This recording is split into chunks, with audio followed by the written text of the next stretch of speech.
Una de las banderas de la campaña petrista consistió en saldar la llamada deuda ancestral. El mensaje era clarísimo: alcanzar el poder con el propósito fundamental de ajustar cuentas con el llamado establecimiento. La izquierda neocomunista se fundamenta en el odio, y en eso es consecuente con la tesis marxista de la llamada lucha de clases. El de Petro, además de ser incompetente, ha sido un gobierno promotor de la división, de la polarización y de la sarracina irreversible entre unos y otros. El presidente de Colombia se frota las manos a la espera de que la Corte Suprema elija a una de sus 3 postuladas para la Fiscalía General de la Nación. Con la justicia en sus manos, ostentará un poder omnímodo.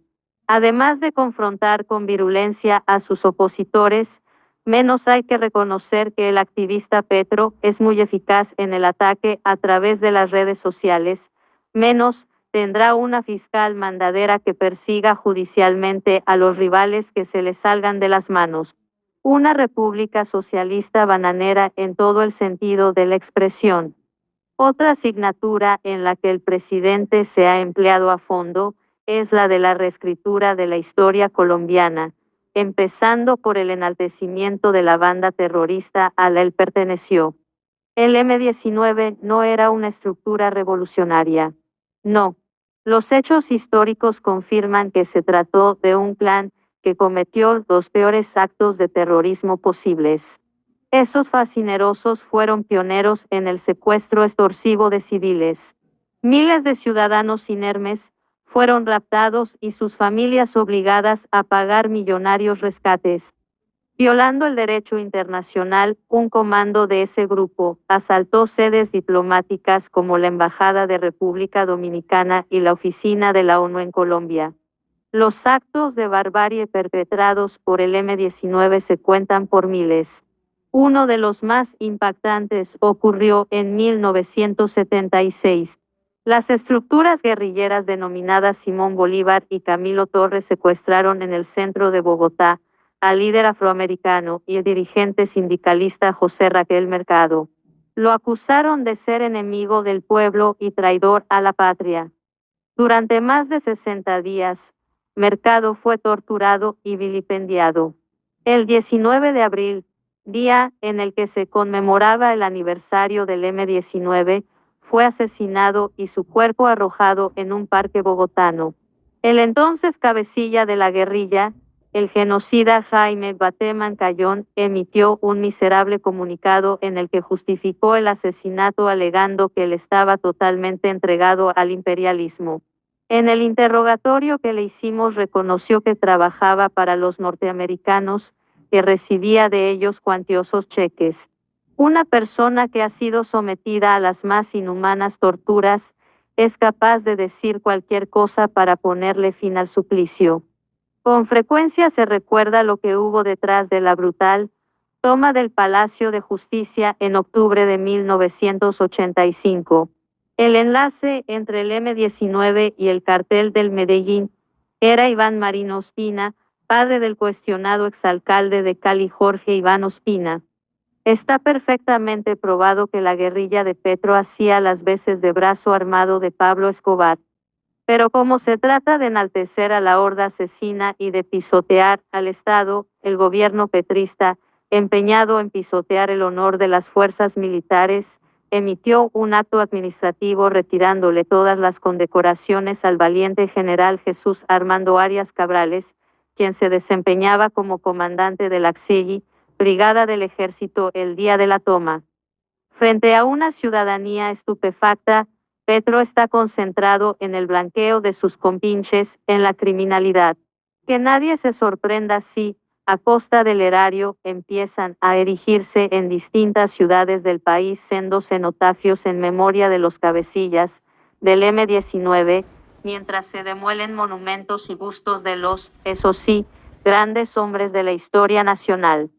Pero hay algo en lo que Petro jamás se saldrá con la suya: convencer a los colombianos de que el retrato en el que aparece abrazando a una niña fuertemente armada es un montaje o que lo que ella tiene en sus manos es un osito de peluche.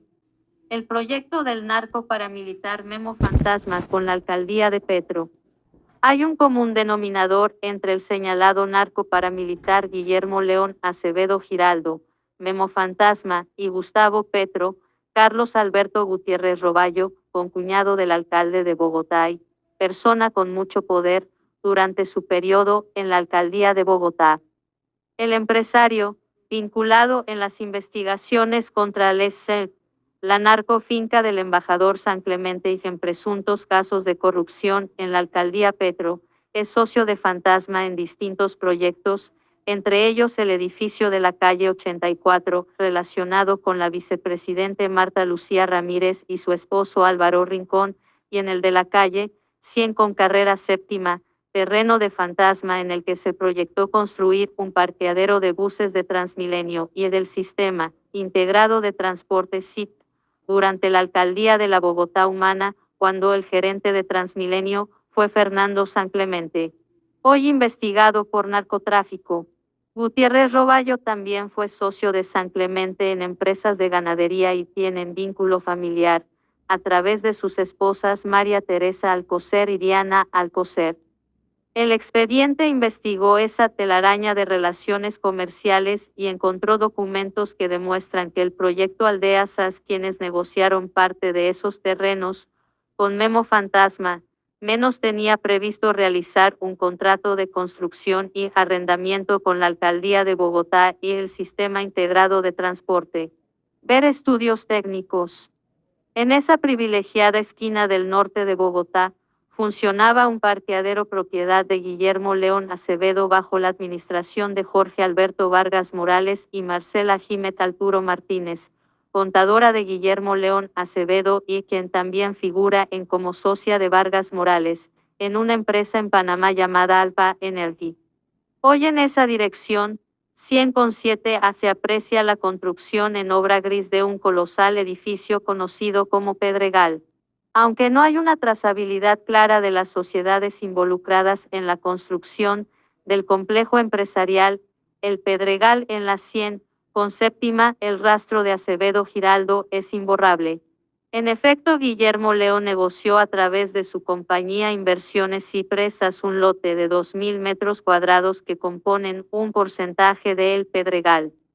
Según una nota del Espectador de diciembre de 2020, Memo Fantasma, a través de sus empresas, entre ellas Cipres Asociados SAS, se vinculó a proyectos inmobiliarios ejecutados por Aldea Proyectos SAS, constructora vinculada a grandes proyectos, como el edificio Samsung en Bogotá, el Centro de Alta Tecnología y el Centro Comercial El Retiro, e Hitos Urbanos S.A.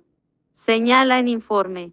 Con la primera constructora, fue intermediario en la compra de un terreno que hace parte de la renovación urbana de Bogotá llamado El Pedregal, en el que Aldea Proyectos se comprometió a entregar una estación de Transmilenio y estacionamientos para los buses del SIT, a cambio del permiso para construir oficinas y áreas comerciales a gran escala en la carrera 7 con calle 100 en la capital.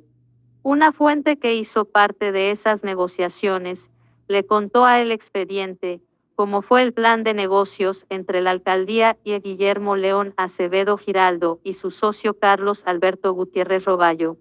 El proyecto inició en mayo de 2014 y se buscaba aprovechar la influencia que Gutiérrez Roballo tenía en la alcaldía, especialmente en Transmilenio con su también socio Fernando San Clemente. La participación de Gutiérrez en los temas de contratación de Transmilenio quedó documentada en distintas notas de prensa de la época, cuando quedó en evidencia su intermediación en la prórroga de los contratos a Transmilenio. Aunque el proyecto del parque de Transmilenio y SIT finalmente no se llevó a cabo y no se concretó el Transmilenio por la carrera séptima, quedaron planos y fotos del proyecto que se constituye en otro rastro de los negocios del misterioso empresario y señalado narco paramilitar quien inició su carrera en el mundo criminal, en la organización de Pablo Escobar, fue la mano derecha de Carlos Mario Jiménez Macaco en el bloque Central Bolívar. Pasó muchos años en la sombra hasta que una investigación de INSIC Crime en 2020 lo sacó de la penumbra y él lo tiene hoy a puertas de acusaciones de parte de la Fiscalía, que ya le incautó bienes por $9.000 millones en el departamento de Córdoba. En el expediente buscamos la versión del hoy senador Gustavo Petro y enviamos 3 preguntas a través de su oficina de prensa. A la hora de esta publicación, no hemos obtenido respuesta. 1. ¿Conoce a Guillermo León Acevedo, Memo Fantasma? 2. ¿Tenía conocimiento que durante su alcaldía se avanzó en un proyecto entre Transmilenio y el proyecto de la calle 100/7A con el que tiene relación Memo Fantasma? 3. ¿Tiene algún comentario frente a las relaciones comerciales de su concuñado el señor Carlos Gutiérrez Roballo con Guillermo León Acevedo?